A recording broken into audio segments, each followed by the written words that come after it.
आज मैं खुजली का चैप्टर, जिसके अंदर तमाम तकरीबन 10 से 12 मेडिसिन का मैं जिक्र करूंगा, सोराइसिस का, इसकी मेन मेडिसिन जो आम इस्तेमाल होती हैं, इनको शॉर्टकट में आपको तमाम बता देता हूं। इनकी डिटेल्स मेरी दूसरी वीडियोस में मौजूद है, जो कि इन मेडिसिन के नाम के ऊपर है। उनको सुनेंगे तो फिर आप इनको इस्तेमाल कर सकते हैं, ताकि आपका मुकम्मल इलाज हो सके। या ब्लॉग पर जाकर इनकी मुकम्मल डिटेल आप पढ़ सकते हैं।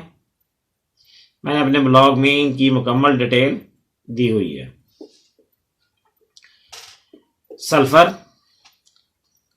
काली brom, thyroidinum, radium brom, corallium, arsenic brom, acid क्राइसोफिन,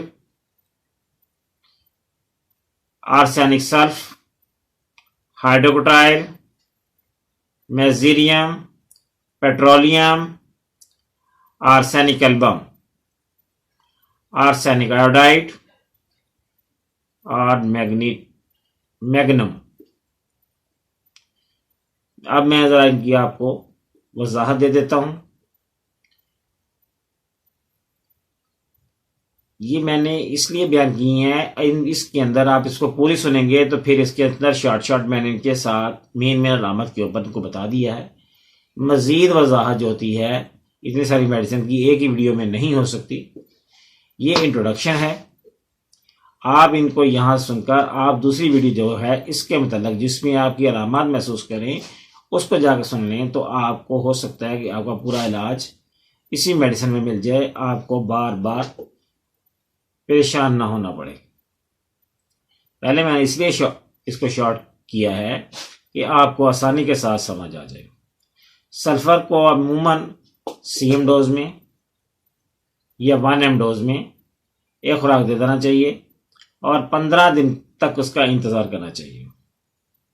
15 दिन के बाद, 15 से 20 दिन बाद आप अगली मेडिसिन जो अलामात के मुताबिक आ रही हो उसको इस्तेमाल करें। अगर सल्फ़र आ रही है तो सल्फ़र इस्तेमाल कर लें लो डोज में, या फिर अगर कोई और मेडिसिन आती है तो उसको इस्तेमाल कर सकते हैं।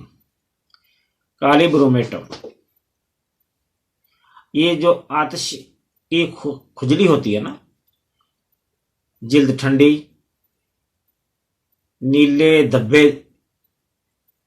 धब्बे धारियां, झुर्रियां पड़ी हुई, बड़े बड़े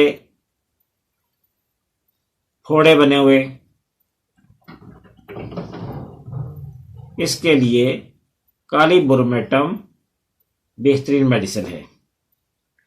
थायरोडीनम, ठंड की अलामत जो है, ये सबसे मेन अलामत इसकी ये है, ठंडक महसूस करे, ठंड महसूस करे और कमी खून हो। मरीज में खारिश, खुश्क, कमजोर जिल्द, हाथ और पांव ठंडे, ये थायरोडीनम की अलामत है। रेडियम ब्रोम, अज़ाए तरासल के इर्द गिर्द खुजली होती है। चेहरे पर मवाद वाले दाने निकलते हैं, खारिश वाले, और फिंसियां होती हैं। माथा पर सुर्ख धब्बे के कते बने होते हैं। तमाम जिस्म पर जलन का एहसास और खारिश होती है। यह रेडियम ब्रोम है। कोरिलियम, हाथों और हथेलियों में, यानी कि हाथों की हथेलियों में तलवों की खारिश, सुर्ख चपटे नासूर बने हुए हो, मूंगफली की जंग होती है उसकी तरह के मूंग के रंग के धब्बे जो गहरे सुर्ख फिर तांबे के रंग में तब्दील हो जाएं, यानी कि शक्ल जो है तब्दील हो जाती है। ये मूंग के रंग के होते हैं, लेकिन दोबारा जो है ये तांबे के रंग के में तब्दील हो जाए। आर्सेनिक ब्रोम, ये भी खारिश की बड़ी शानदार मेडिसिन है। इसको 3 में इस्तेमाल किया जाता है। वैसे इसकी डिटेल में आगे आर्सेनिक ब्रोम में ही दूंगा पूरी। एसिड क्राइसोफिनिक, इससे मरहम भी तैयार होता है खारिश के लिए। सोराइसिस का मरहम भी तैयार कर सकते हैं अगर आपको इसकी क्रूड फॉर्म मिल जाए, वैसलीन मिला के तैयार कर सकते हैं। नहीं तो इसको 3x में आप खाने में इस्तेमाल कर लें, यानी कि 3x ले लें और इसको इस्तेमाल करें। ये भी खुजली में बेहतरीन है, यानी सोराइसिस में बेहतरीन है। आर्सेनिक आर्सेनिक सल्फ रब, जल्दी का जो मर्ज होते हैं ना खुजली वाले, इनमें एक्जिमा की फिंसियां नजर आती हैं और फोड़े नजर आते हैं, ये उसके लिए सबसे बेस्ट है। सेलेनियम की जो है ना, हाथों में खारिश होती है, हाथों की जिल्द है भुरभुरी हो जाती है और हाथों में फाड़ने वाले दर्द होते हैं, यानी कि ऐसा लगता है जैसे ये फट जाएंगे। और इसका जो अफाका है, इसकी अलामत के मुताबिक इसको दें। अगर इसकी अलामत देखें पहले, पूरी इसकी हिस्ट्री समझें, फिर इसको इस्तेमाल करें। हाइड्रोक्टाइल, जिल्द की बहुत ज्यादा मोटे होने पर, खाल उधड़ने के साथ, यानी कि अगर जिल्द की स्किन जो है आपकी वो मोटी हो जाए और वो उधरे, हाथ से उतारें तो उतर जाए, ये हाइड्रोक्टाइल की अलामत है। मेजीरियम, हथेलियों की खारिश, खुजली, गर्मी से ज्यादा हो या गर्मी से बढ़े, ये मेजीरियम की अलामत है। पेट्रोलियम, हाथों की खुजली जो क्रैक से पड़े होते हैं, दराड़ें पड़ी होती हैं उसके हाथे के साथ, जो ठंडे मौसम में ज्यादा हो, यानी कि जैसे सर्दी है, सर्दियों में जो तकलीफ ज्यादा होगी उसमें पेट्रोलियम की अलामत वाज़े हो जाएंगी। आर्सेनिक एल्बम,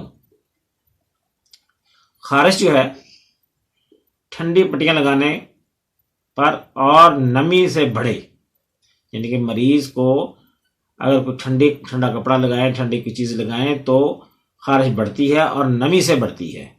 गर्मी से अफाका होता है। ये आर्सेनिक की मेन अलामत है। आर्सेनिक की एक और अलामत भी है, अगर मरीज में आप गौर करें तो इसमें पानी पीने की बार बार ख्वाहिश होती है, वो बार बार पानी पीता है थोड़ा थोड़ा, उसकी प्यास नहीं बुझती। इसलिए आर्सेनिक की अलामत बड़ी वाज़ेह होती हैं। थोड़ी सी अगर आप मेडिसिन को जब सुनेंगे आपको इसकी अलामत समझ आ जाएगी, आप इजीली इस्तेमाल कर सकते हैं। आर्सेनिक एल्बम जो है खुजली जो ठंडी पट्टियां लगाने से और नमी से बढ़े, गर्मी से आराम आए, ये इसकी मेन अलामत है। और आर्सेनिक आयोडाइड में गर्मी से ज्यादा होती, ठंडी पट्टियां लगाने से कम होती है, गर्मी से ज्यादा होती है। इसको अमूमन लोग नजरअंदाज कर देते हैं, ये बड़ी अहम मेडिसिन है। मैग्नम, ये मेंसेस के दौरान खुजली जो जाहिर होती है उसके लिए बहुत अच्छी है। ये आज सोराइसिस का दूसरा हिस्सा था। मजीद अलामत मेडिसिन के हिसाब से स्टडी करेंगे तो आपको ज़्यादा समझ आएगी। मेरी वीडियो को लाइक करें, सब्सक्राइब करें और अपने दोस्त अहबाब के साथ शेयर करें ताकि ये आगे भी फैल सके। अस्सलामु अलैकुम व रहमतुल्लाहि व बरकातुहू।